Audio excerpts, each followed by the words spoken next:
for real, we don't know how to act. Yeah, I'm pointing out facts. If I point a finger, that's point of attack. Good point, who's next? Flag on the plate, now I'm causing them dead. We bet on ourselves, so what you expect? A die-hard fan, never live with regret. Yes, sir. Go to my neck. Burgundy flex. Who wants to smoke? We bringing it home. Beat like gas. Look how we step. Who we got next? Step on the right, step on the left. Who do we rep? Commanders. Where my soldiers? Right side. Commanders. Where my soldiers? Left side. Commanders. Where my soldiers? Watch the middle. Commanders. Where my soldiers? High off the way that this sound, they turn up as soon as they feed the ground. I am not playing around. I hit them, I bet that they feeling me now. Welcome, one and all across the nation and around the world. I welcome you all to episode 28 of the Commanders Gridiron Report here on October 11th, a special day, a special time. We are here together. We got to talk about the fact that the Commanders routed the Browns 34-13 to win the fourth game in a row. I am Drew Willingham. How does the background look? How do I sound? How are you tonight on Friday, October 11th, 2024? Usually we do this show on Tuesdays, but for about the fourth consecutive week now, I've done this show on Friday, whether it be in the afternoon or in the evening. Time's kind of differentiated depending on my schedule, as I have been a busy mother father out here in these streets, but not complaining at all. It's a good thing. But the good thing is also that we are here together right here and now. So those of you watching on YouTube, whether it be on the Sertoba Media channel, Sertoba Media, where the struggle is real to be awesome, or on Team MBS Media, or on Facebook for A7BN Sports, or on Twitch. Thank you, as always. Oh, can't forget the LinkedIn page if you are managing to watch it there too, but mainly for the other ones previously mentioned. Again, I am Drew Willingham. Thank you all for tuning in. Mickey Delaney, Sick Diggy, and the rest of you that I see. I will get to your comments here momentarily, but we do have to get this show started. It's episode 28. It's been an exciting year. Don't drink the Kool-Aid yet. Remember, we talked about that last week, and I may or may not be talking about that again. As again, look at all these opponents that the Commanders have faced. And look at their records. Look what they have produced inside and outside of those games. And this is coming from a Commanders fan on paper. It was born into the old school ways. They may or may not change the name back. Who knows? We'll get back to that all later on. But we got to talk about the fact that we have a first and 10 to talk about. And that is the Cleveland Browns when they came to Northwest Stadium, formerly known as FedEx Field, to take on the Commanders. They are the Washington Commanders. New name, new marks, new uniform. Soldiers, are we ready for Operation Burgundy? And here with the first and 10, the Washington Commanders in Northwest Stadium this past weekend. Week 5 action on October 6th at Sunday, 1 p.m. Eastern Time, hosted the Browns and whooped their candy expletives 34-13. Wow, what a routing that was. And we're going to get right into it here with the Burgundy Flex review momentarily, but just for a second. Commanders fans, formerly known as the REDSKINS fans, enjoy this moment. The fourth in a row that we're going to cover throughout this show. The fourth win in a row. This team only had 4 wins all of last year. And after 5 weeks, you're enjoying seeing that number as part of a winning record right now. Who would have thought 5 weeks in that you would see your team 4-1? You can't say that you thought that. And I mean, hey, you're talking to somebody who has a tattoo of the formerly known as the REDSKINS on his arm. Okay. He, meaning me, didn't see that happening either. I didn't see this happening. So enjoy it. Relish in the moment that you are at 4 wins. You win your 4th in a row as a fan. Someone who has stayed loyal to this team, like myself. You don't quit when times are tough. Every franchise in sports at some point hits a decline. I mean, some take a couple decades, couple and a half decades. I mean, look at the Cowboys too. I mean, theirs hasn't been ugly at points, but they have had ugly moments. So our bitter rival, they can look at themselves in the mirror and say, hey, we've dealt with something similar to that. And by the end of it all, it's looking better for the Commanders because that bad time and ownership is now over. That owner is out of here, for one. Got new ownership, got new management. 22 starters are on the field between offense and defense, and the Commanders lead the league in different starters with 17 new starters this year in comparison to what they had last year. That is number one in the NFL currently. So the biggest overall that's ever been done, but it's one of the biggest. And if they win out this year and have a great year, I mean, there's going to be some losses in there. Prepare yourselves, buckle up. You got a tough matchup this weekend, and we'll get to that here momentarily. But for the 1st and 10 to see this turnaround, for them to rout the Browns 34-13, you have to be excited. And even if you're a fan / analyst for the team, and I've been very critical of them at times when they have not been playing like this, you can go back and check the past 5 or 6 years with my name attached to it and talk about that team. I've not been able to talk about this team in this positive of a light since I started doing this back in 2017 with working with the media in some type of capacity. So, yes, it is definitely great. I've enjoyed the wins throughout those times, right? If I've been in attendance and seen them live and they've won, I've definitely embraced the moment, but also been realistic about the season to that point and what to expect moving forward, and have been pretty close to being spot on. This one's still up in the air, and I've been very honest since the beginning of this season that just like every year, it takes me until about week 7, week 8, week 9 to get a true feel for this team, and I'm still going to reiterate that tonight, no matter where you're watching this at. To those of you watching between Team MBS Media, Sartoba Media, and other platforms, thank you for just now tuning in. To those of you who just tuned in as this continues to grow, because we just got started. We got a lot to talk about. We're in the 1st and 10. We're in the first segment of this show. And again, the Commanders routing the Browns 34-13. If you're a fan of football, and especially a fan of this team and this franchise, you have to be excited right now for what's to come, as there are definitely a lot of great things to come if they're doing this early. And we'll talk about that as this episode moves on. And with that, let's take it into the Burgundy Flex review. Go to my neck, Burgundy Flex. Pour the smoke, we bringing it home. Be my guest. And here with the Burgundy Flex review, shout out to Bowie TV and Darrell Owens for the photos that we're going to use in this segment right here. This right here, Dyami Brown, that one epic catch that this guy made here in the second quarter with 36 seconds left in the half.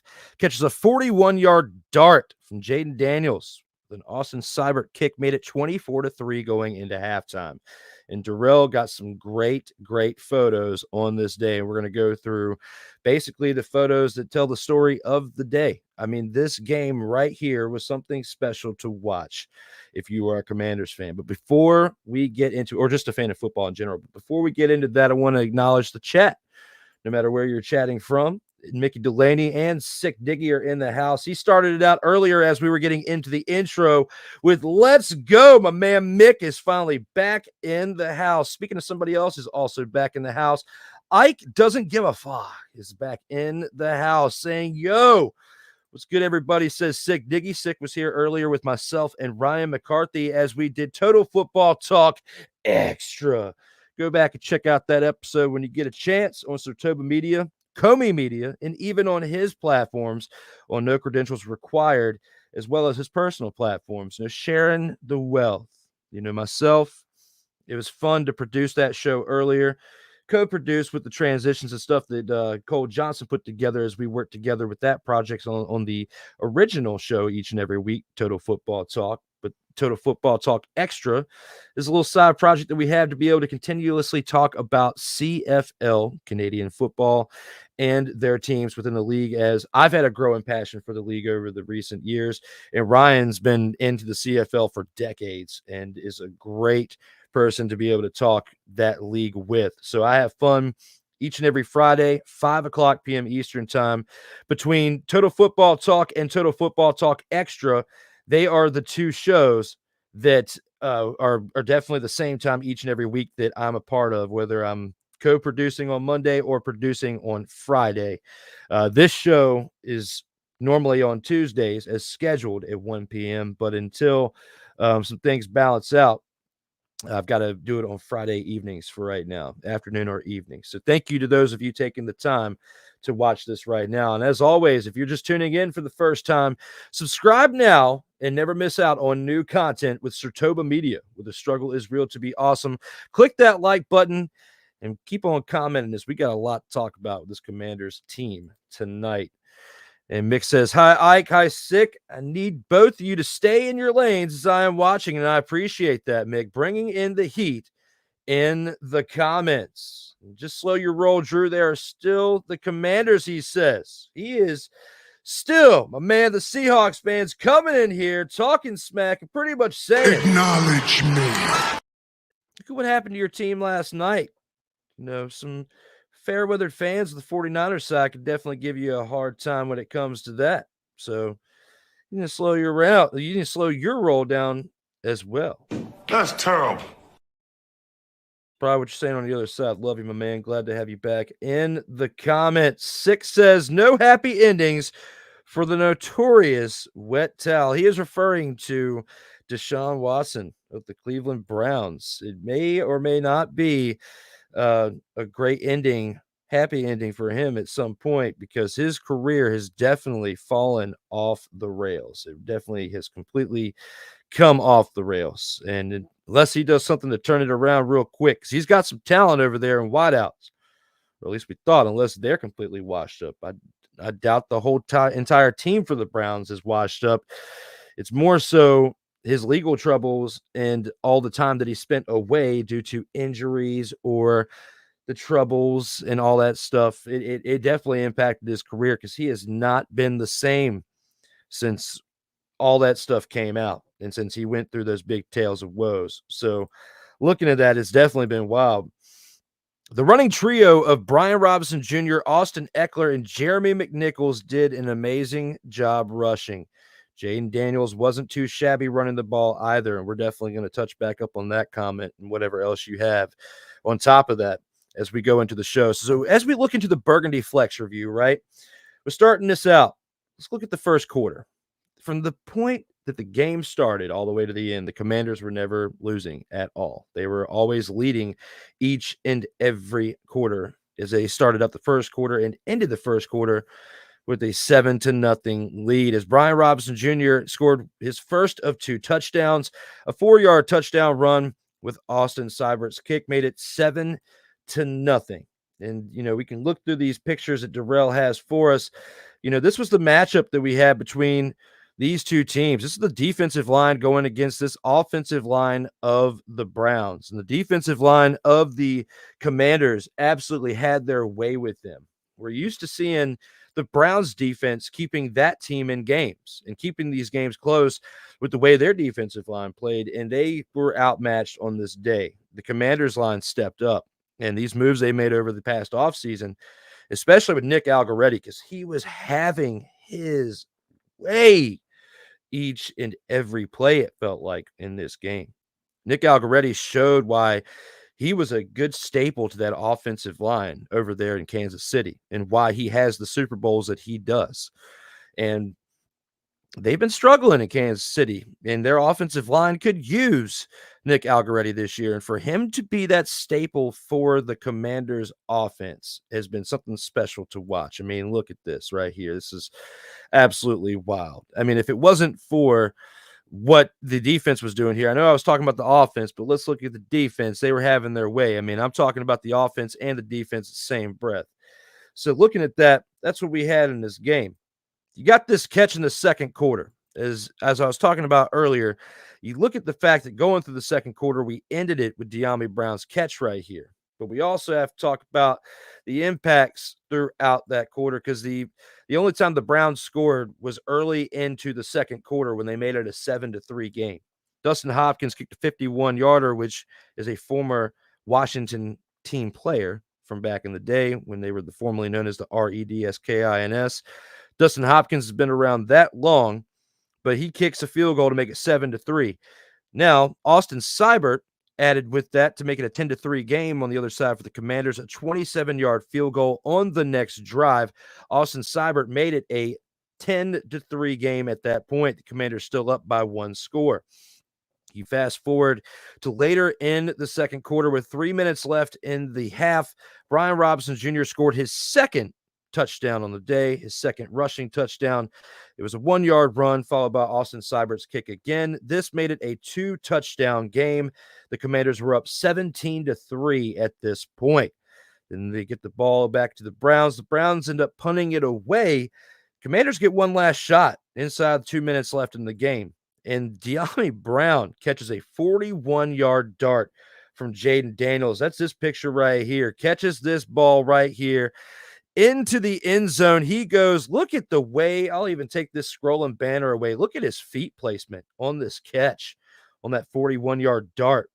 Just inside, knew where he was. It looks like he's holding a small child in his hands as he's running into the end zone. Great work. Definitely had separation from the Cleveland defenders, and that's why he was able to score that touchdown. Looking throughout this game as well, look at the connection between the players on this day. Jaden Daniels was absolutely playing great. He did probably have his worst game of the year, however, if we look at it. He was playing great in the moments that mattered, but he did look like a rookie in some points, which we'll get to here shortly. But if you look at the defense, Frankie Luvu definitely has been a huge pickup this past offseason for this team. Playing well as their linebacker on the defensive side has definitely been a leader to spark the production that this team has gotten out of the defense, with keeping the team close each and every game and building bigger leads as time goes on throughout the game. Because early on, it was close because of the defense. And now the team is only getting better as the weeks go on. And you see he's still celebrating in this picture right here. Shout out to Darrell Owens for these awesome pictures. You see right here, this is another example of the defense applying pressure here on this team. Now, look at the pressure that was applied to the Commanders. Not as much when you look at the fact that the points that were given up, 34 points in comparison to 13 by the Browns. But in this photo, you can just see there is some mind expletives going on, and that expletive starts with an S. There are some mind expletives going on with this. Looking at the stare down between the two. Strong is definitely not as strong as it looks on the back of his jersey there, as he's looking like he's already lost due to the battle of the mind expletives. Now back to here. Look at Brian Robinson Jr. celebrating in one of his touchdown runs. Celebrating with the Hogs. They're still keeping the legacy of the Hogs alive with this Commanders team. He is hype that things have turned around in such a short period of time, and that he is still one of the starters that are left from the previous regime. Now look at Jaden Daniels right here. This was the picture that I selected as the thumbnail because you look at how he is running, eyes ahead. You look at the defender in the background laying down on the ground, face first pretty much in the ground. Jaden Daniels is taking off with a run right here. He's taking off. It's something we've seen all year long from this kid, as he has been playing. Well, he's been having a lot of plays set up for RPOs, which are run pass options. And this was one where the other team definitely failed to contain him. This is why this was selected as the thumbnail for this show. Now, Jonathan Allen getting the pressure on Deshaun Watson. Jonathan Allen on the day definitely did the same throughout the game from start to finish. You look at what he did, applying the pressure right there on Deshaun Watson, which isn't hard because you look at how Deshaun Watson has been playing. But the man had 4 tackles on the day, and that was his one and only sack of the day that he had on Deshaun Watson.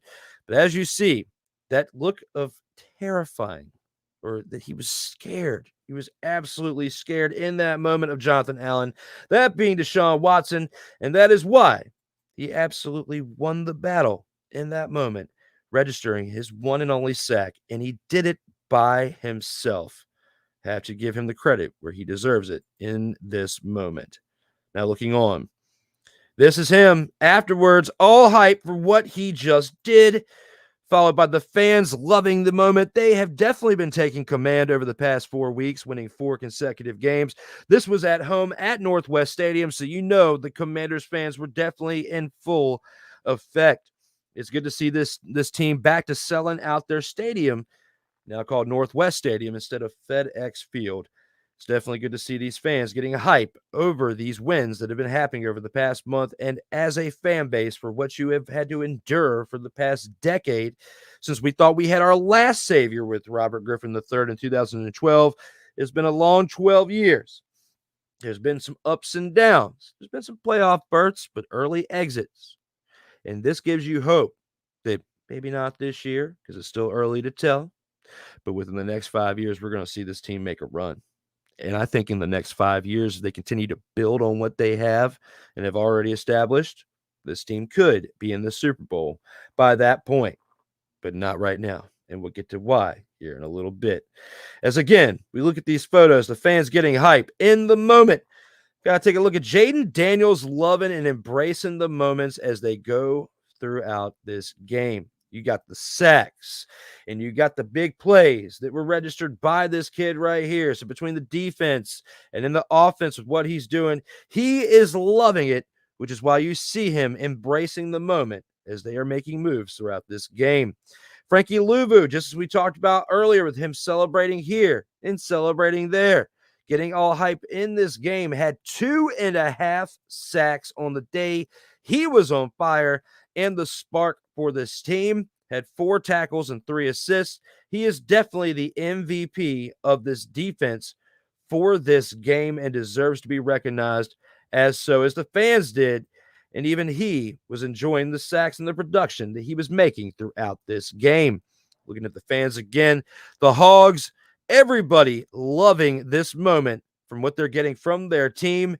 You can see the fans in full effect in this game from here to here, and then even with what they were doing in the background of this right here, the De'Ami Brown catch that we talked about first. This was the celebration of that. Again, he does look like he's holding a small child in his hands in the end zone for that catch, but you have to take a look at the celebration. Brotherhood, unity, everybody having a great time out there, and that's the recipe for success. Will this continue? Only time will tell. And then looking ahead right here, we have to take a look at, again, more defensive matchups. This right here with what Tillman was doing, standing straight up pretty much, looking like the fear of God was in his eyes. He was definitely not enjoying this time out here on this field. Now, looking at this Commanders team and looking at what they did throughout this game, we have to take a look at what they did throughout the overview of it. We've discussed the first half pretty much before I went through the rundown of the photos. But now we got to take a look at the second half. The second half was pretty much quiet in comparison to the first half because the Commanders put up 24 of their 34 points in the first half. They only scored 10 points the whole second half in comparison to the Browns, who scored 10. So they pretty much tied it up throughout the second half. It was 10-10. But the damage was already done in the first half, and the Browns couldn't make up for the deficit they were in. As inside the third quarter, the first score was by the Browns, a 31-yard field goal by Dustin Hopkins, which made it a 24-6 game, followed by another touchdown by the Commanders, their last touchdown of the day.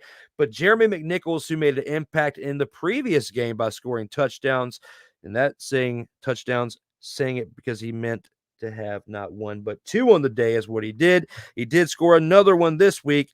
Last week, Brian Robinson Jr. only scored 1 touchdown, and this week he scored 2. So between the 2 running backs, they have scored 3 touchdowns in the past 2 games.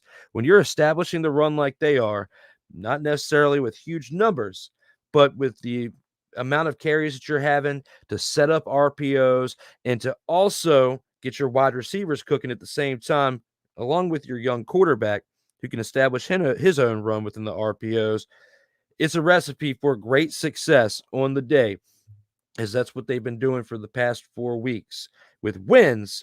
But over the course of the past 2 to 3 weeks has been where the offense has really stepped up.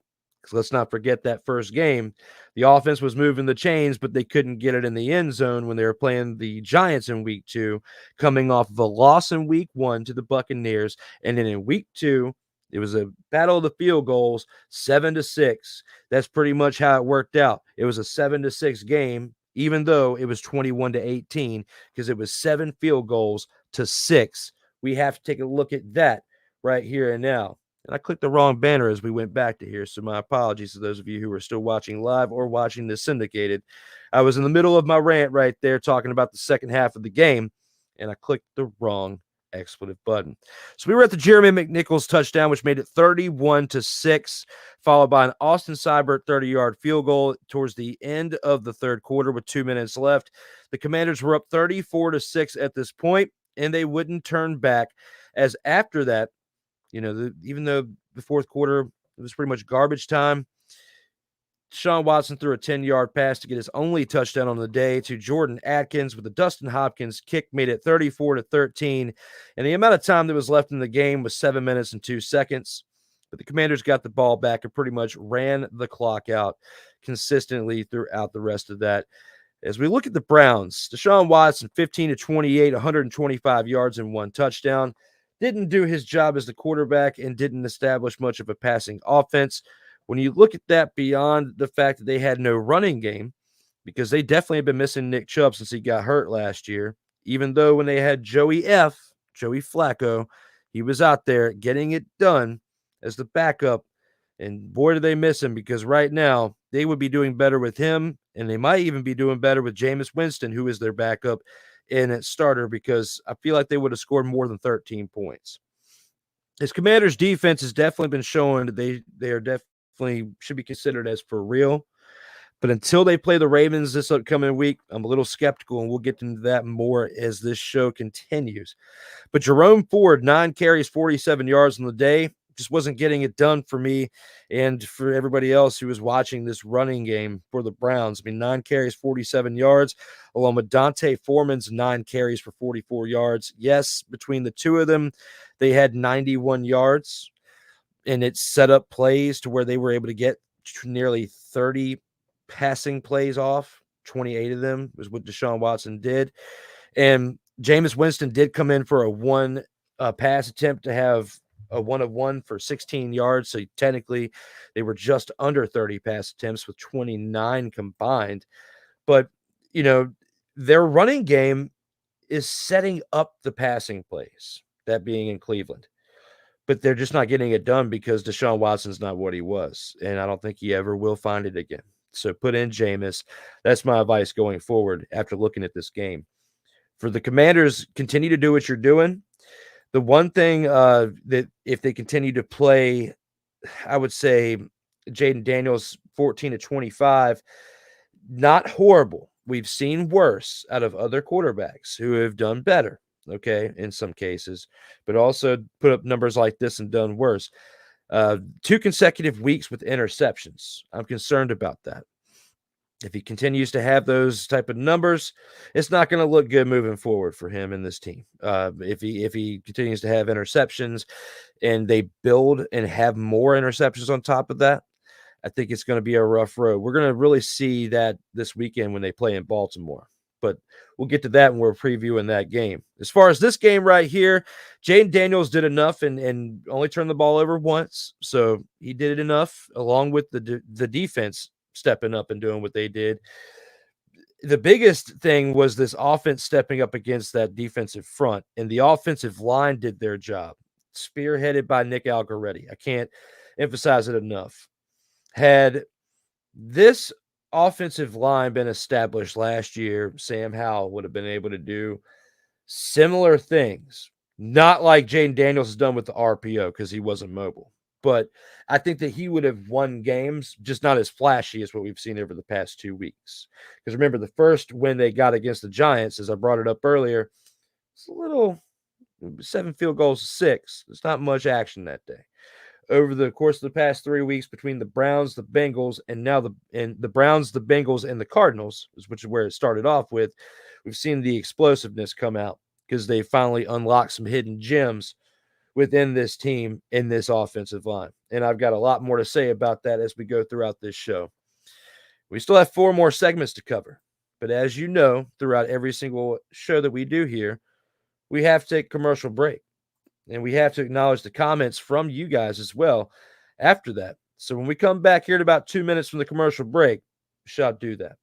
Thank you as always for tuning into this show, and I'll see you here in about 2.5 minutes. Commanders, where's my soldiers? Right side. Commanders, where's my soldiers?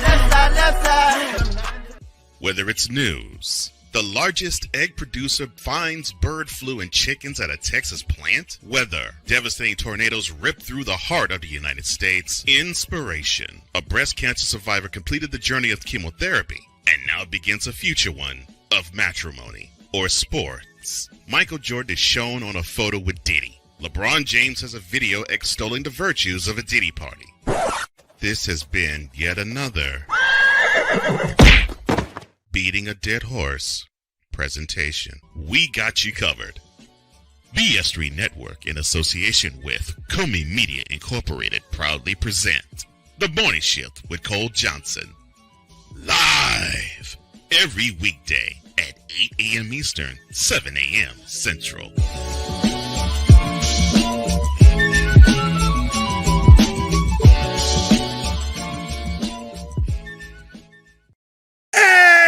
Ladies and gentlemen, hey, look, hey, stop playing games. Y'all already know. Go ahead and toss him some Willie Bucks. Ain't nobody playing around. Hey, $sign DWillie87. Go ahead, hit him up on the Cash App, and go ahead and give him some Willie Bucks. Look at Drew looking stoic, ladies and gentlemen, stoic on that $10 bill. So go ahead, slide my man over some Willie Bucks, and we good. That's all I'm saying. We good. Some Willie Bucks. Sertoba Media, where the struggle is real to be awesome. Drew Willingham. In this case, yeah, you put the blame on Kyle Shanahan for apparently not preparing the team enough for the overtime rules, supposedly. Cole Johnson. Peyton was considered a winner, and he was the darling of all darlings for Gerald. With a special appearance by Tyrone Alizé McDummy. Ain't nobody calling me. Text. Delete. Join these two football enthusiasts as they give you Total Football Talk.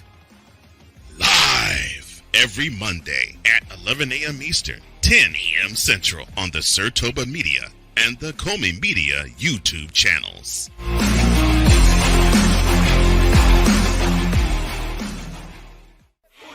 Commanders, where's my soldiers? Right side. Commanders, where's my soldiers? Left side. Welcome back to the Commanders Gridiron Report, day on October 11th, 2024. We're here to discuss episode 28. As we previously discussed, the Commanders routing the Browns 34-13 to win their 4th game in a row. I am Drew Willingham. Thank you for watching this, as always, through Sertoba Media, where the struggle is real to be awesome, Team MBS Media, and currently still A7BN Sports. Now, looking at this all right here for what it is, let's go ahead and take it to our Soldiers of the Week and look at our MVPs from this past game. Where's my soldiers? Right side. Commanders, where's my soldiers? Left side.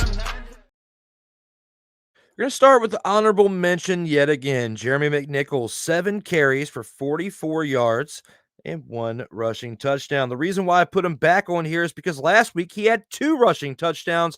The kid has 3 rushing touchdowns between the past 2 weeks, as well as another running back that we'll talk about here in a second. Now, there's only one person that I would put on this list that I'm going to go ahead and discuss right now. I didn't have room to put him on the other graphic, for one. And for 2, I didn't have time. So we're going to talk about Frankie Louvu. I mean, this guy was on fire for the defense 2.5 sacks on the day, led in sacks for this game, okay, between both teams. The only other person that was right behind him was Bobby Wagner, who had 1.5 sacks, who had that other half of the sack with Frankie Louver for 1. Between the two of them combined for 4 sacks. And also one other person who had 1 sack that we talked about earlier being Jonathan Allen. Between the 3 of them, there were 5 sacks on the Browns quarterback, Deshaun Watson, on the day, which it's not really that hard to do that. But this defense was on fire, and they did a great job containing that offense. And the offense of this team played against a great defense that people have been talking about in the top 5 to 10 for a while, which is why the Browns have been as relevant as they have been in recent memory. So that's why there's 3 offensive players that are on this week's Soldiers of the Week. And you could probably argue 1 or 2 of them to be off of it, but I'm going to go ahead and pull that graphic up right now. As we take a look at Brian Robinson Jr., 7 carries for 18 yards. The yardage wasn't what is impressive on the day. The fact that he got 2 rushing touchdowns, had 1 last week, and just like the honorable mention right here of Jeremy McNichols, the 2 of them have 3 touchdowns within the past 2 weeks. I feel like that is a good enough reason to be back on this list. Between the 2 of them have 3 combined touchdowns in 2 weeks, and a big part in the red zone of why this team has been scoring. Another big person that we have to put up here, his numbers aren't as flashy as the past couple weeks, but Jaden Daniels, after the 91% completion percentage on Monday Night Football against, the Bengals, you look at what he did, followed by this past one with 87% completion percentage. And then this week, what he did, it's not the same amount of numbers, but you look at the fact that he had 238 passing yards, 1 passing touchdown. Yes, he did have an interception, and he has had an interception in the past 2 weeks, but he's been putting up consistent numbers with 238 passing yards. Again, not 300 passing yards, not flashy like big-time quarterbacks, but his completions to his interceptions ratios are definitely great for a rookie. He's doing a great job, as well as being mobile in the RPO options. 11 carries for 82 rushing yards on the day and 1 rushing touchdown. Also got to look at Terry McLaurin, who caught 4 of those 14 passes thrown by Jaden Daniels for 112 receiving yards, putting up a huge part to why Jaden Daniels was successful on this day. So between the rushing touchdowns between Jeremy McNichols and Brian Robinson Jr., as well as what Jaden Daniels did on the day, Terry McLaurin also was a huge part to this offense. So that is why I have all 4 of them as part of the Soldiers of the Week, 1 honorable mention, and 3 Soldiers of this week. Let's go ahead and take this to the next segment that we have here and take a look at the Showstopper. High off the way that this sound, they turn up as soon as they feet the ground. I am not playing around. I hit them, I bet that they feeling me now. Go from the Soldiers of the Week to the Showstopper. What adjustments can they make to improve from the Week 5 win?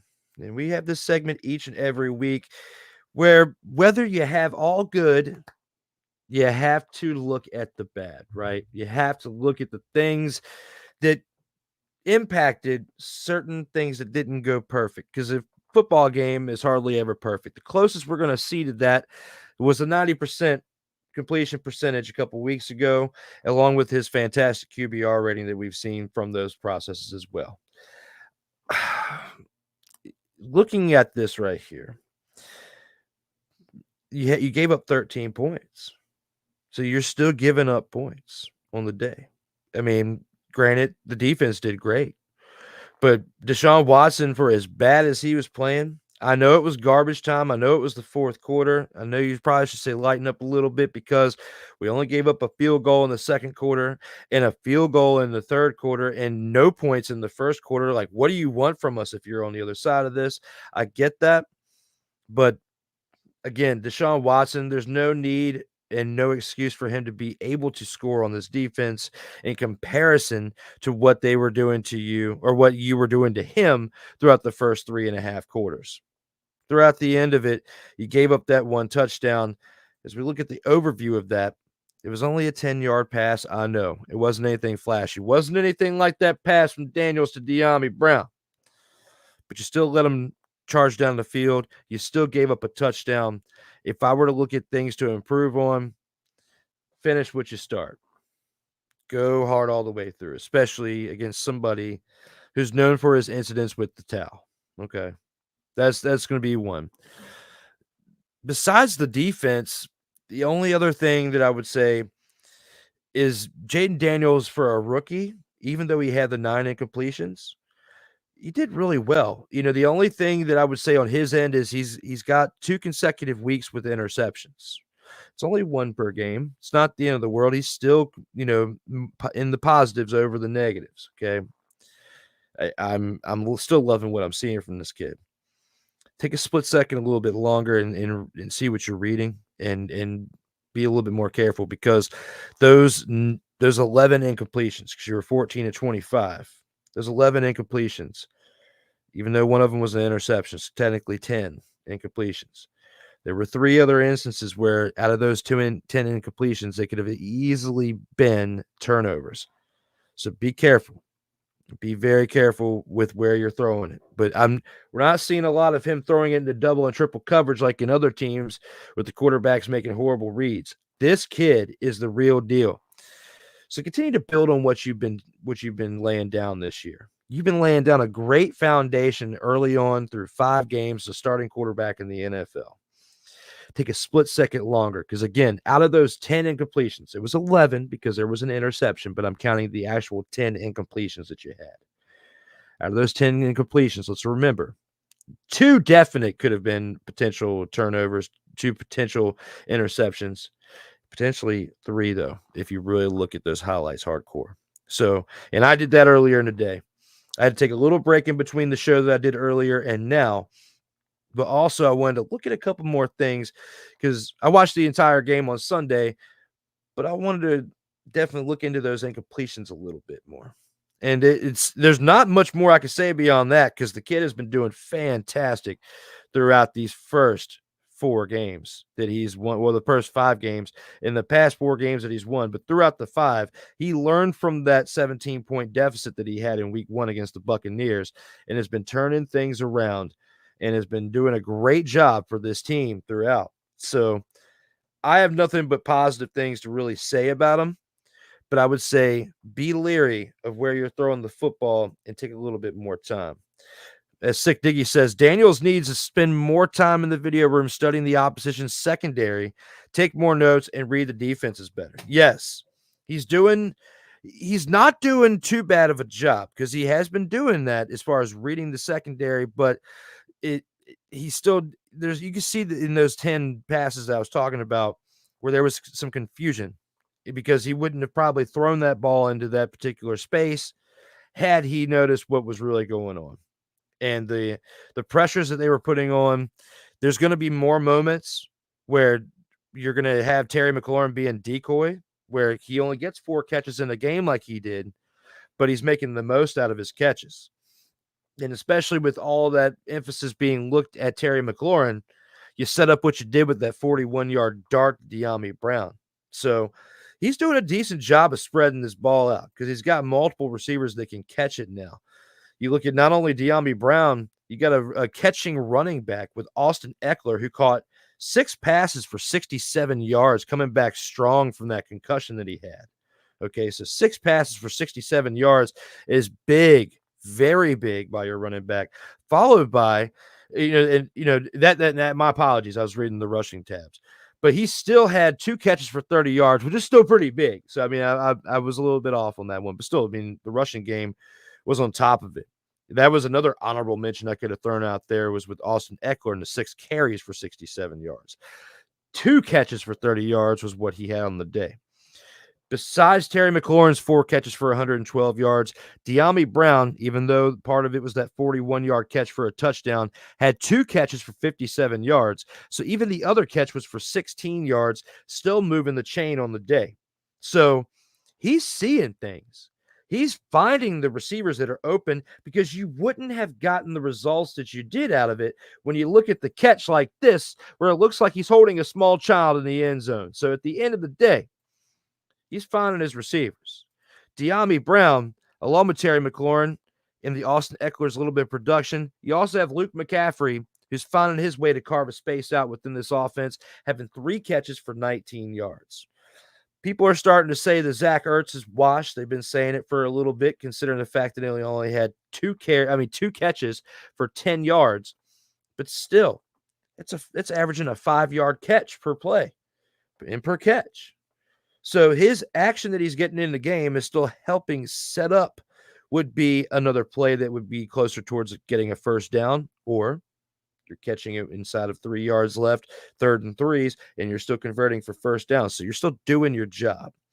Don't need you to run out and go 10, 15, 20 yards and get big plays like you used to in Philly back in the day. Just needs to be positive production.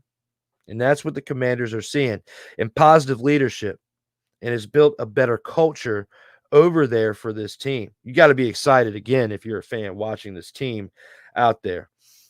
Outside of that, not much more production. Zacchaeus did add another catch for 10 yards, which did end up being a first down conversion on. So between all that, yes, I mean, Daniels does need to spend more time in the video room studying the opposition secondary. I will give you that. Every quarterback needs to, because until you have a perfect game, I mean, even at that point, you still want to keep it up. You still want to be able to do those things consistently. So you're going to have to watch and see what you did again on tape. And you have to watch and see what that defense did. And then you're not playing them multiple weeks in a row. It's not like baseball where you're playing everybody each and every night, 3 to 4 games in a row. And especially then in playoffs, like right now for Major League Baseball, consistently playing teams throughout in a series. You get one chance per week to play football. And that's why this game is very special, because there's a lot that goes in to 60 minutes of time that's played within a game. So looking at that it is for what it is. Shout out to Sick Diggy, who's bringing in the heat. I'd argue that the Commanders' offensive line needs to protect the pocket a lot more. Daniels can't be rushed. You know, Nick Algoretti was definitely the strong anchor for the offensive line, and he was having his way with the defensive line of the Browns. He was spearheading decent work on the Commanders' side of offense. But you have a point, because there's 5 people on an offensive line between your center and your 2 guards and your 2 tackles. So not only one person can do it by themselves. This right here, what you just said, Sick Diggy, is why I said what I said last week. Well, actually, earlier this week on Total Football Talk, and made it a short when talking about the Commanders after their 4th straight win against the Browns. Because I talked about this, just not as in-depth as I would for the Commanders show, but I talked about this in brief context on Total Football Talk this past Monday. Bing! In words of my man Kyle Nash. But looking at this right here, you just brought up one of the big statements. The offensive line needs to protect the pocket a lot more. Now, if you have 1 or 2 people that are doing a great job on offense, that still lifts 3 other gaps that could potentially melt it down if you're having subpar, mediocre play by other players. This is why I said that this team is going to have to make more moves in the offseason, because this is going to break down at some point, and we're about to get into that here shortly, whether people want to hear it or not. This is just the reality of the situation. But before we get to that, we do have another question. Do the coaches train the players for hypothetical scenarios? Absolutely. They have that type of practice out when they do those things during practice, even parts where I've been part of it, as you know, of the media in the past, when they were the formerly known as the REDSKINS, and even the Washington football team, and a couple practices that I attended after the name change for the Commanders last year. This team really, this was 2 years ago. They were still the Washington football team. I stand corrected. I went there as when they were the REDSKINS and the football team, but not since the Commanders, and especially not during this regime. I would imagine that they would practice scenarios, because other coaches did it, and it makes sense, especially 2-minute drills. Like, there's other hypothetical scenarios. I don't think you could practice for your offensive line melting down there. Really, you don't really want to practice your offensive line letting people through the A gaps and stuff. So looking at this for what it is, It's a good question. And your answer is yes. But to the extent that they practice it, I can't answer that. But 2-minute drills and stuff like that. But when your offensive line breaks down, I don't anticipate that being a key subject in practice. And again, this is one of the big arguments that you could make. And Sick is definitely bringing up a great point right here when it comes to the offensive line. We do have more we have to discuss in this show. We still have 2 segments left to go. But with this being the end of the showstopper, we still have one more commercial break that we have to get to. And when we come back, we have the opponent of the week to discuss for this week 6 contest, as well as the final drive. I'll see you all here in about 2 minutes and 15 seconds. Commanders, where my soldiers, right side. Commanders, where my soldiers, left side. Everything Boston. I love you morons. New Kids on the Block, New Edition. Dear whatever the law firm is. Sincerely, the U.S. Supreme Court. Ben Affleck, Matt Damon. Go yourself again, Jason.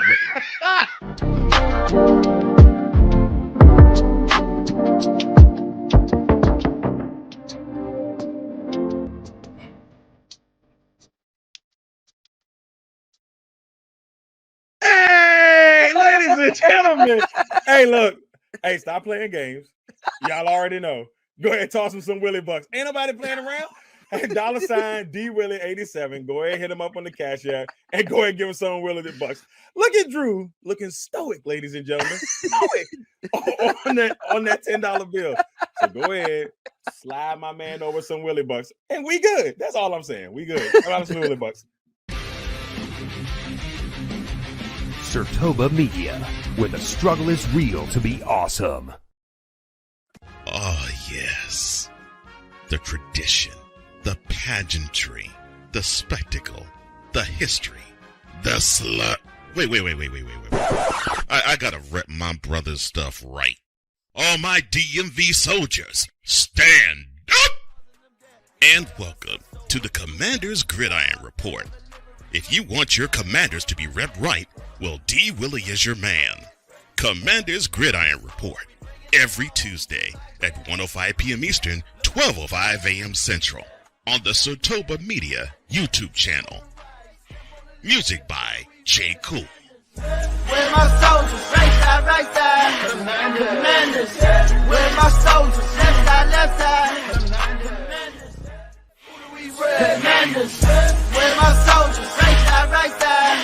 Commanders, where my soldiers, left side. Welcome back to the Commanders Gridiron Report. I'm your host, Drew Willingham, as we are back on October 11th, 2024. For now, episode 28 of this show. We are back as we have things to discuss. We have many things to discuss still left in this program, and that is mainly the overview for what is to come for this team as we take it to the opponent of the week. Look how we step. Who we got next? Step on the right, step on the left. Who do we rep? This week, the Commanders travel not that far away. As for this Week 6 contest on October 13th at 1:00 p.m. Eastern Time, they go to Baltimore to take on the 3-2 Ravens. The Commanders 4-1 at this point. Coming into this game, definitely a huge test for this team coming into this week. I mean, it really is. It's a huge test. You look at what they've become over there in Baltimore since gaining Derrick Henry in the offseason. It was a big move, something that they needed to do to well balance the running game so that way it's not so much on Lamar Jackson's shoulders. Then you look at the overhaul that the Commanders have made. And I alluded to it earlier in the show with certain things I was saying that I feel like there's at points, there's still a few steps behind, and they're going to get exposed this Sunday. I feel like it's going to happen. I could be wrong. I would love to be wrong. I would love for this team to be on a completely different level and to learn from even these wins that there's certain things they have to improve on and be able to improve each and every week. I would love that. But we're not in a perfect world. And there's no way, in my opinion, if the Commanders can do what they've done to these teams over the past 3 weeks to the Baltimore Ravens and blow them out. There's no way. Baltimore's defense isn't equipped for that type of action upon them. They can stop it. They do have a great defense, and in my opinion, at certain aspects, have a better defense than the Commanders do. Their offense definitely has been putting up explosive numbers. You got to look at the teams that the Commanders have been playing over these 4 weeks.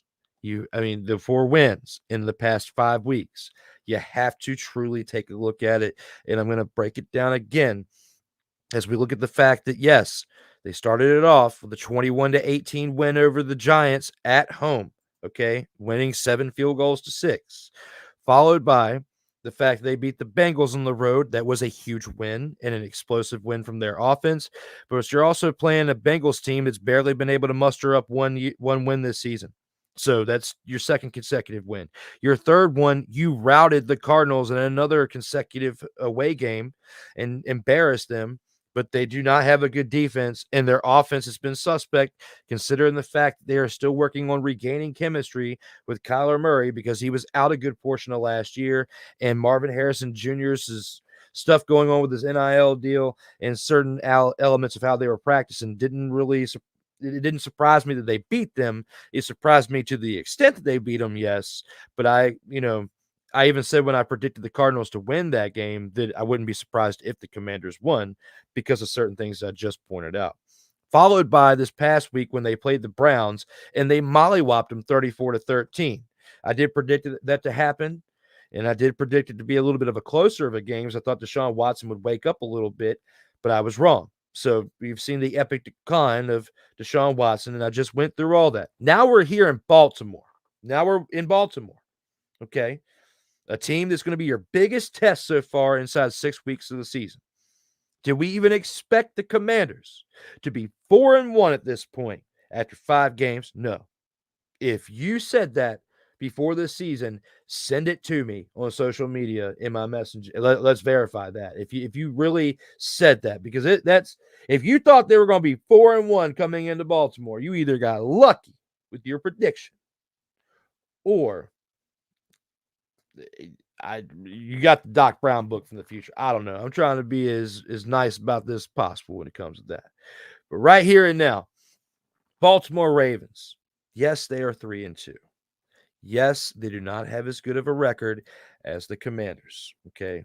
They're only 1 game behind, even though they're in a completely different conference, the AFC conference. Not anywhere close to a division. This is not a divisional game. The Ravens had a huge, huge win over the Bills, okay? The Ravens, the week before that, also had a pretty tough matchup with the Cowboys. The Cowboys were playing at their best, and the Cowboys are not trash this year. They've got some things they still got to work on, like the Commanders, and they're not far behind, still nipping at the heels of the win they just got this past week. The Raiders, looking at that game for what it was, you can argue multiple things. Uncle Rico's doing his job in that game. The only other loss they have was a tough matchup they had in the first game of the season against the defending Super Bowl champion Kansas City Chiefs, which that was a rematch of the AFC Championship. And from that, they figured out their identity as even this past week, when you look at this past weekend when they beat the Bengals, it was a divisional matchup. They won 41-38. The fact that you can win a game when the other team's quarterback finally has got this team to where he's starting to overcome the obstacles they've had throughout this season, because their record at this point, in my opinion, doesn't reflect their caliber of play. The Bengals are still a good team. They've just had a tough schedule and had some tough luck throughout this season, and it might require a coaching change because they've got talent on their team. The reason why that game was so close, 1, interdivisional game, and 2, there are still talented players playing on this team, which is why the Bengals barely lost this game in overtime, I mind you, 41-38. Now we fast forward to here week 6. You have a 3-2 Ravens team. It could have easily be 4-1 right now had it not been for that Raiders game. On top of that, you still only lost by 1 score. The 2 games you have lost have been by single possessions. After that, you look at the Commanders, who, even though they are 4-1, have a better record, they got their expletives kicked on Monday, not Monday, but that first game against the Buccaneers in week 1, 37-20. That woke them up to where they're at right now. Okay. The Ravens, the games they have lost into, the Raiders, but to the Chiefs by 1 possession. And they're at the caliber with the Chiefs and what they were last year in the AFC Championship. And now they have Derrick Henry. In these games they've been winning, especially against the Bills team, which there are questions with the Buffalo Bills, but the fact that the Ravens beat them decisively, the fact that they not only beat the Ravens decisively, they beat the Bengals like they did. And then on top of that, you got to look at the fact that the way they beat the Cowboys with managing the clock the way that they did. I feel like the Ravens have the edge in this game. I really do. I'm going with the Ravens to win this game, even though I don't want to. My heart says I want the Commanders to win, and I'm pulling for the Commanders when I watch this game. I want to see them win. And it's not far from home. You don't have to travel that far, so that's another plus. Different crowd.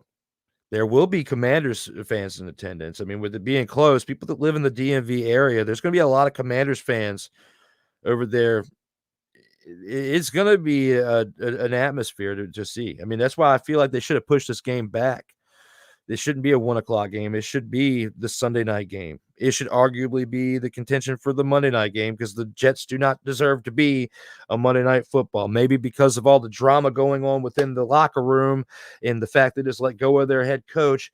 Maybe that's why you really want to have this be Monday night football's game of the week. But I feel like this matchup right here, with all the hype behind Derrick Henry coming to the Ravens and all the hype over the past 5 weeks with Jaden Daniels, and especially over the offseason with bringing him in and the changes his team made, and especially seeing the positive things that have come out of all that throughout the first month and some change, 5 weeks, only 5 weeks of this season. This should be the game of the week this week, but it's not. We'll be talking about it like it's the game of the week after, I bet.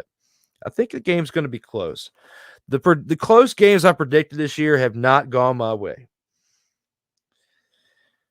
But the way that the Ravens have been playing, and especially against really good teams, and unless we just find out that what I said is 1,000% true, that the only reason why the Commanders have 4 straight wins is the type of teams they've played here recently, I don't think they're going to get blown out. I don't think it's going to be like when the Ravens hosted the Bills and won 35-10. I think it's going to be close. I'm going to say I just don't think that both teams are going to see. It's really tough when I'm thinking about Derrick Henry and Lamar Jackson. Derrick Henry's not going to run for I mean, he might actually. I could be wrong because I've said it throughout. The Commanders have struggled with their pass defense in certain aspects, but not last week against the Browns. But of course, it's not hard to when you got Deshaun Watson playing. That's why this week's kind of tough for me to predict a score, because they're playing against a team that their offense is pretty much like Big Brother to Jaden Daniels, because Jaden Daniels is doing things like a young Lamar Jackson was doing, and if not better, because Lamar Jackson wasn't putting up a 91% completion percentage on Monday Night Football in his rookie year. Lamar Jackson wasn't playing like this. He did become an MVP early on in his career, but Lamar Jackson didn't play like Jaden Daniels has been over the past 4 weeks. It's going to be a shootout in some ways, but it's going to be up and down because both defenses have been playing really well this year. We're either going to see a really low-scoring contest or a really high-scoring contest. But at the end of it, I'm predicting the Ravens to win the game, and I'm predicting it to be by no more than 10 points. I still consider that a low-scoring game when you look at the Commanders of old and what they were to now. If you only lose by 10 points, 17 points was a tough loss week 1 against the Bucs, and the Bucs are a good team. Baltimore's a better team. They're not going to be able to play like they did in week 1. and be able to still have the respect they've had over the past 4 weeks. Their defense is going to have to continue to step up. Louvu is going to have to continue to play great. Their secondary has been doing okay, but they got exposed in week 1, and that's what I'm afraid of happening in this week. I'm afraid that the up front close battles are going to be good, but they're going to get enough runs off, enough rushes off from the tongue twisting because I need water. I will get it in a second. But they're going to get enough established runs off with Derrick Henry to the play action is going to work out, and they're going to get some deep bombs. That's what I'm afraid of. And deep bombs meaning over 20-plus yard completions. That is my concern in this game. Not that Derrick Henry is going to run for 100 to 150 plus and score several rushing touchdowns, which could still happen if the Commanders don't show up, because their defense didn't show up in week 1, and they're one of only 5 true competitive teams, in my opinion, even though there was some closeness in other games throughout too. And in the Giants game is a divisional game. You can expect that each time, just like we still have to play them one more time, and you still have to play the Eagles and Cowboys twice. So that's still 5 more tough matchups that you have ahead. It's still very early on in the year, and I think this is one of the biggest tests. If they can if they can bounce back like they did when they lost to the Bucs, that's why I feel like this is going to be a tough loss, but they're going to bounce back in the upcoming weeks. The Ravens win this game by 10 points or less. It's not going to be a blowout, but that's my prediction for this Sunday at 1:00 p.m. Eastern time. The Commanders will play well in spots, but their secondary's been exposed at certain points, and especially during week 1, and the Ravens are going to pounce on that. They're going to try to run the ball early and establish the run, and even though the numbers might not be as pretty as they've been throughout the past 5 weeks for Derrick Henry, they're going to establish enough of a run to where this team can get some deep passes off 15 to 20-plus yards, connect on them, because the secondary of the Commanders has been suspect at points, and that's where the Ravens are going to do damage. And they win by 10 points or less. I hope I'm wrong. I really, really, really hope I'm wrong. Now, I'll acknowledge your comments here shortly, but before that, we have to take this into our final part, now that we've given our prediction, and that is to the final drive.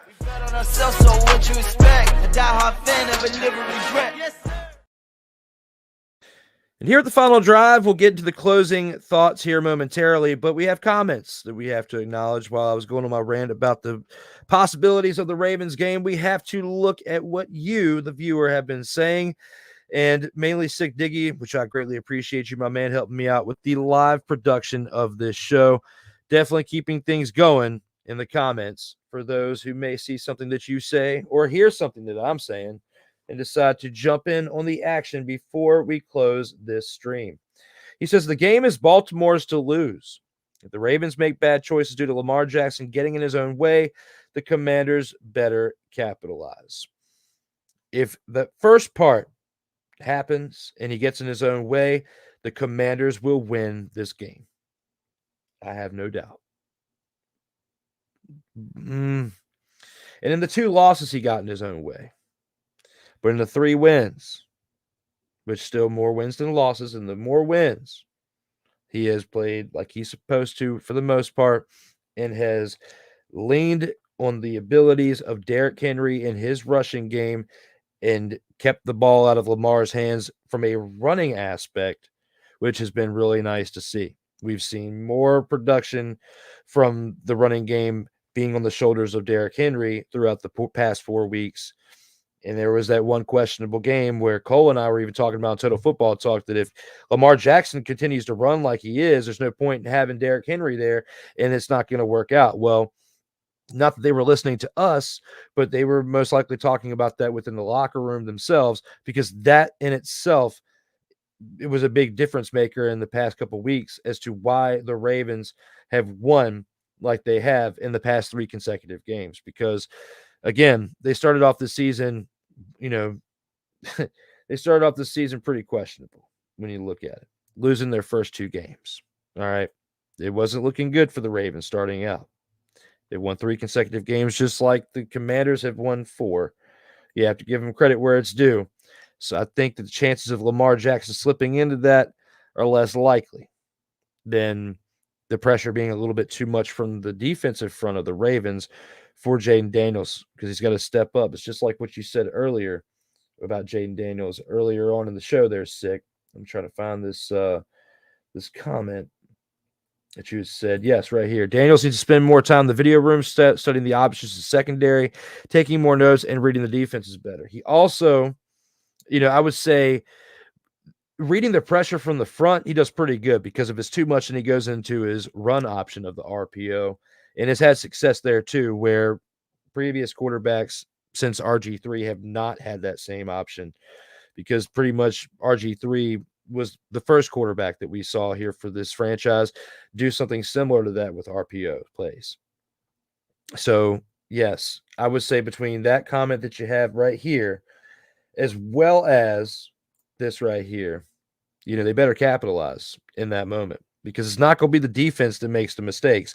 It's mainly going to be Lamar Jackson. And I don't see Derrick Henry being a factor in fumbling the ball. He's fumbled the ball at points in his career, and sometimes at big moments. But I don't think that this is too big of a moment for him to have that happen in. We're gonna see that being on the back burner, in my opinion.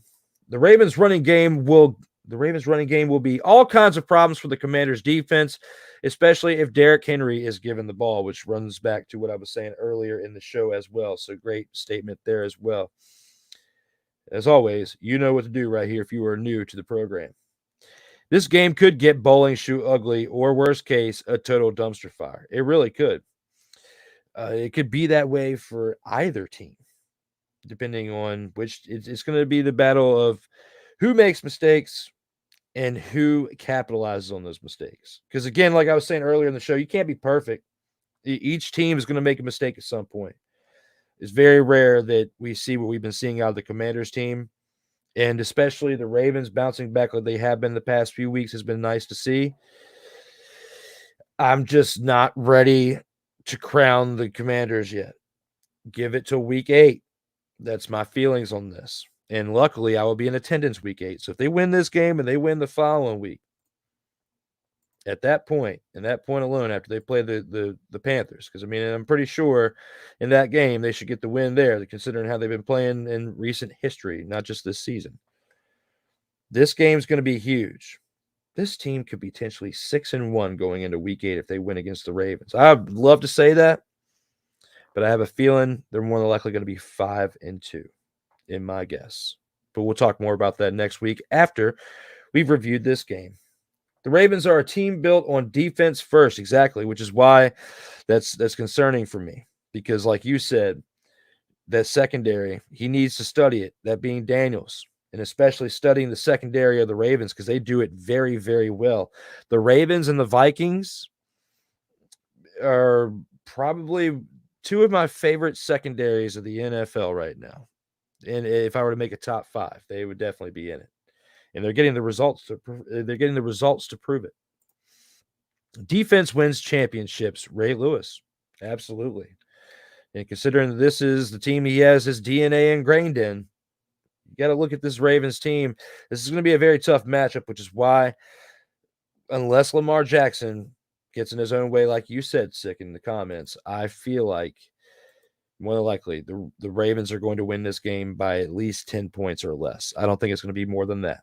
But we shall see as time goes on. With us being here for the final drive, this has been another fun episode with you guys here in the comments, whether you've been watching on Facebook, Twitch, YouTube.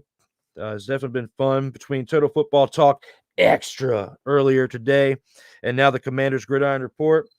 I have now spent a decent amount of my Friday evening, after having a busy Friday earlier, doing this, and I enjoy it. Between this and Monday morning, it's the only 2 times of the week that I get the opportunity to really do it right now. Got a lot going on personally, professionally.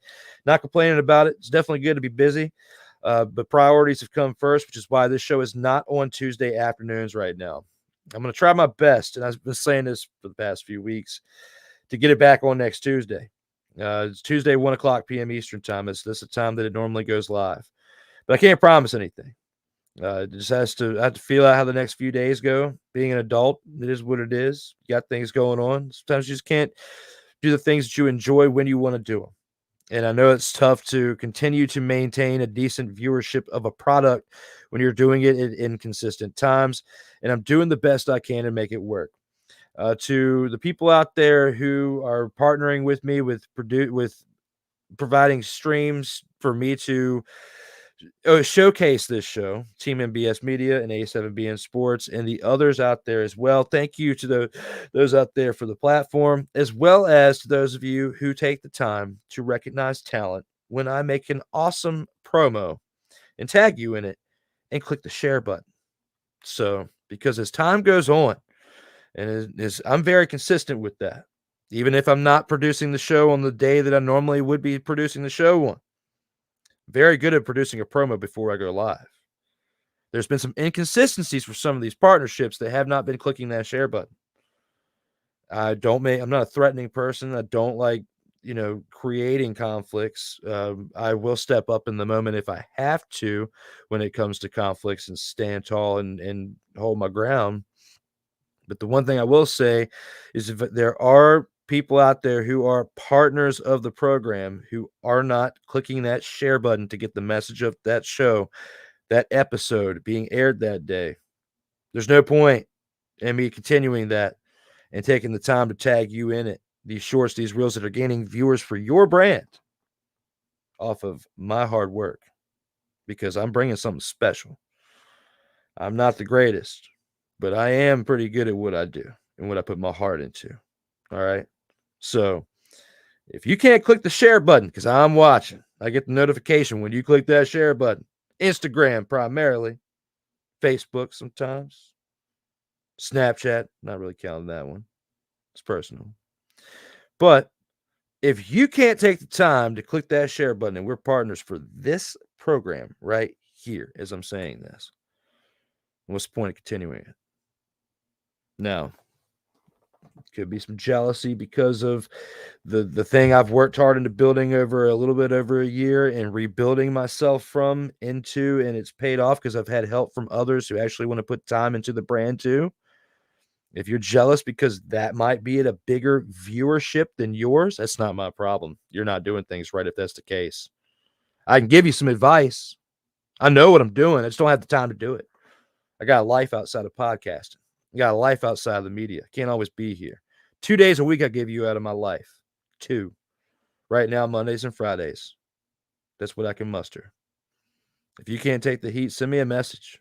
If you don't want to do it, I can remove myself as a potential stream for this product onto that platform. I'm not naming them because, like I said, there's more than just those 2. There's multiple ones out there that are getting tagged in this stuff. So look at it for what it is.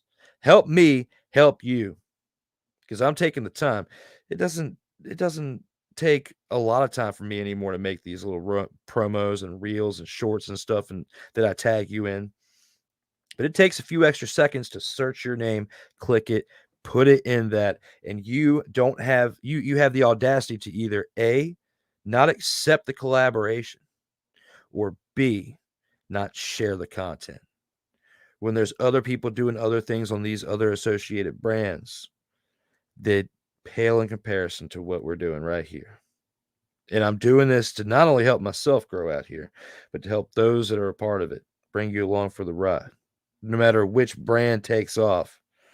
If mine takes off, there's more seats available because I'm going to need help putting this thing together, because I can't do it all by myself.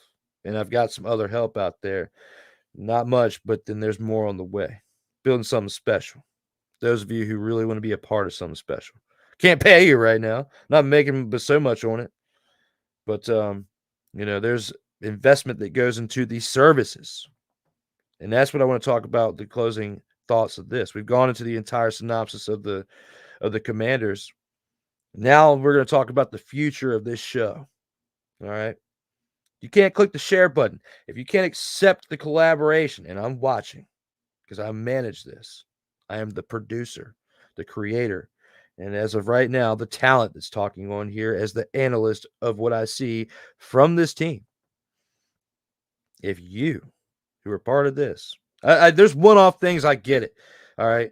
If you did it last week, you couldn't do it this week and stuff like that, I'm not petty. I'm not after one time. But if there's a pattern of you not being supportive for what you as a brand are a part of, I'm going to take it right on out of there because I ain't got time for the BS. So bringing that to the forefront, bringing that to the here and now. Because if you want to be a part of something special, I'll bring you with me, but you got to be able to offer me something. And the one thing that all you have to do to offer to me is click a share button or accept a collaboration. That speaks volumes to me as the person who takes the time to make what is right here in front of you. Okay.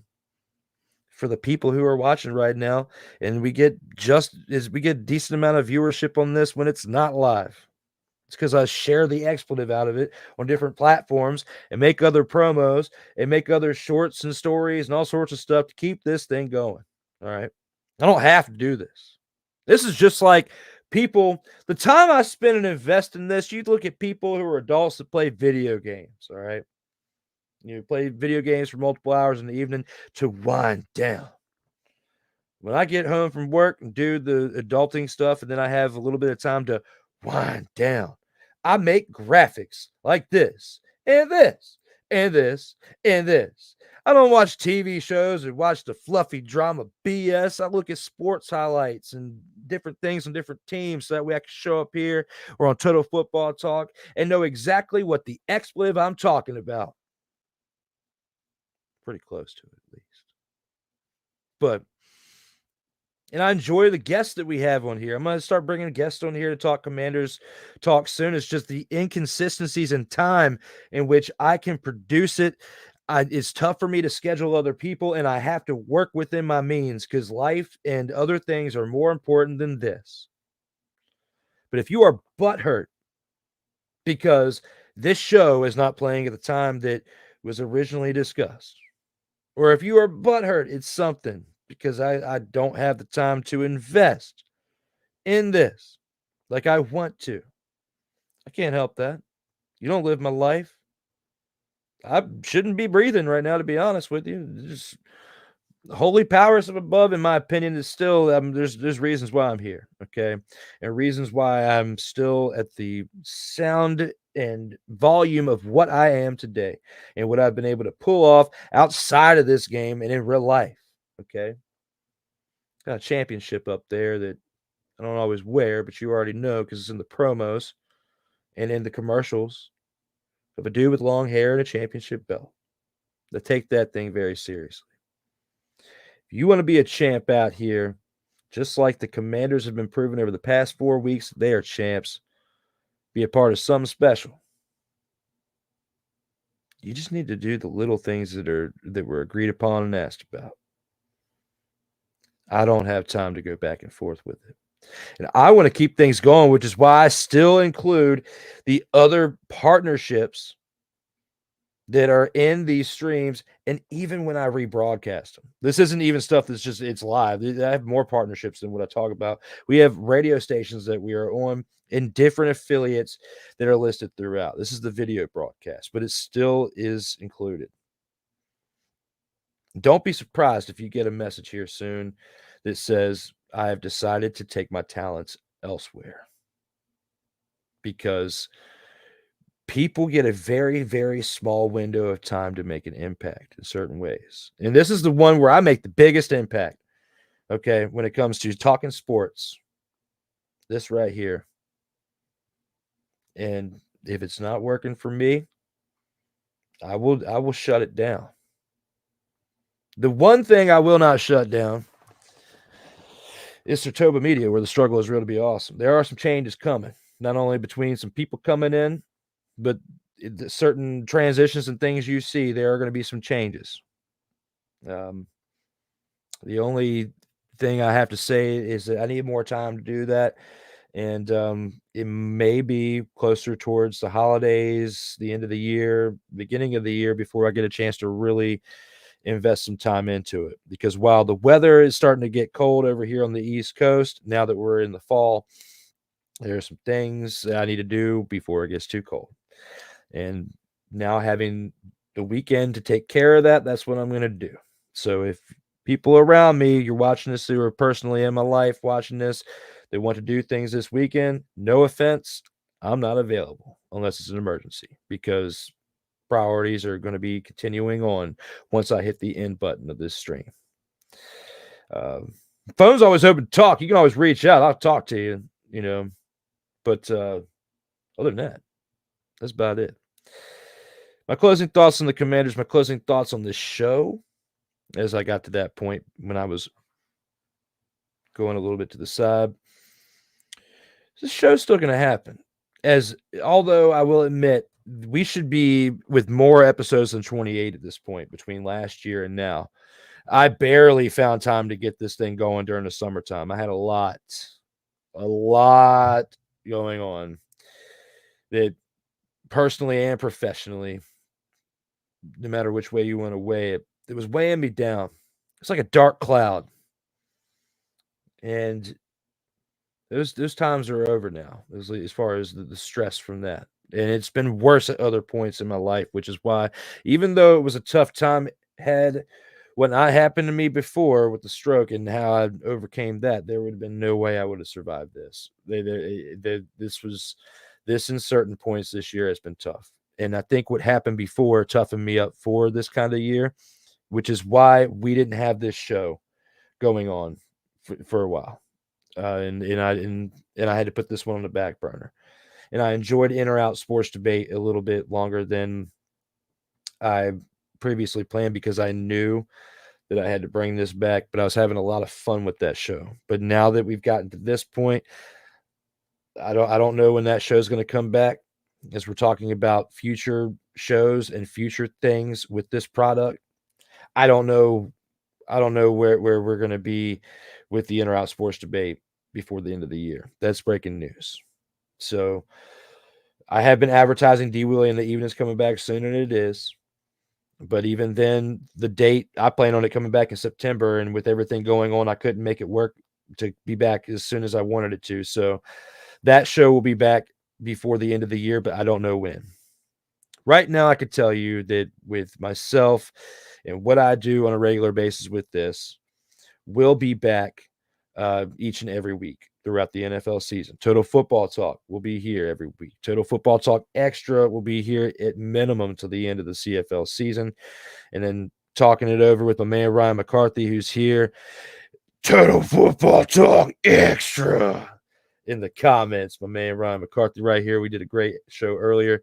Looking forward to clipping the episodes out from that. But between Total Football Talk Extra, and this show, these are the three main projects I'm going to have right now. I don't have time for anything else. In one hand, I would love to have more time to do it, but in the other hand, I'm enjoying the busyness of it. Work-life balance to an extent, because this, even though it's fun, this is work. As everything has happened over the past couple of years, I've realized more that there's more into life than what my routine was. And I'm also leaving that opening for others who want to be a part of it again, to be a part of it. My phone's always been on the entire time. Until this year of finding more time, I didn't have it. I was keeping myself too busy to not think of other things that had already been endured to overcome them. Now I'm at a point where, with this show, I can say I finally found a place, whether it be Tuesday or Friday now. If I can't do it Tuesday, it's going to be on Friday, that it will be going on. And Total Football Talks 2 shows per week. Other than that, D. Willie in the evening will be a pre-recorded show. It will not be live anymore, so I'll find a time to record it at some point in the evening one day, chop up a few things, and then put it out there as a produced video, not a live. That is a spoiler alert if I haven't said that already. So you will still get that, but it's not going live, and producing a live show is completely different than what you expect, because you have to have everything prepped to be able to click buttons, engage with the audience, and There's no room for, I messed up. I need to go say that again so I can chop it up and put it into the show. No, you have to be on, which is why recording will be so much easier for me than it was when I first started this game. I love football. I love sports. And these projects will continue. And D. Willie in the evening will be a special project too. But what makes it special is the people. So those of you watching it live, watching it syndicated, if it wasn't for you, this would not be a thing. Just because it's a low viewership live right now on one channel doesn't mean it's not looking pretty good on another. So those of you watching between Facebook, LinkedIn, Twitch, YouTube, I think that's it. Yeah, that's it. I think that's it. And it is it. Because X wants to charge, and I ain't paying. I already pay for enough. So thank you all who've been tuning in so far. As always, remember to subscribe now and never miss out on new content. As we have only one more thing left to do, thank you again for watching episode 28.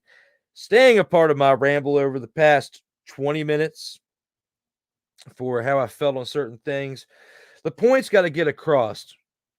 While the audio, the MP3 versions or the MP4 versions are available to those who aren't clicking that button, get on it or roll out. As we are rolling out of this episode 28, thank you all for the time. I will see you next week. Not sure again if it'll be Tuesday. If you don't see me at Tuesday at 1 p.m. Eastern time, you will see me by some point Friday afternoon or evening. We've only got one more thing left to do, and that is look at one badass outro.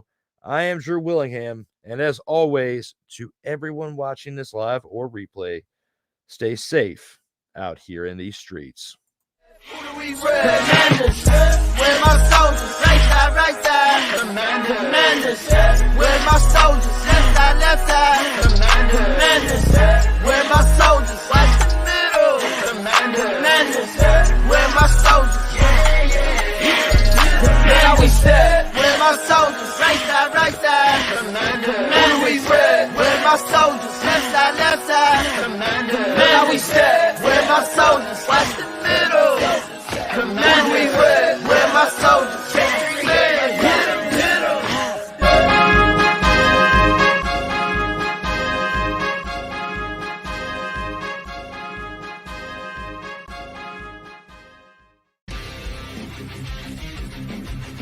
Sertoba Media, where the struggle is real to be awesome.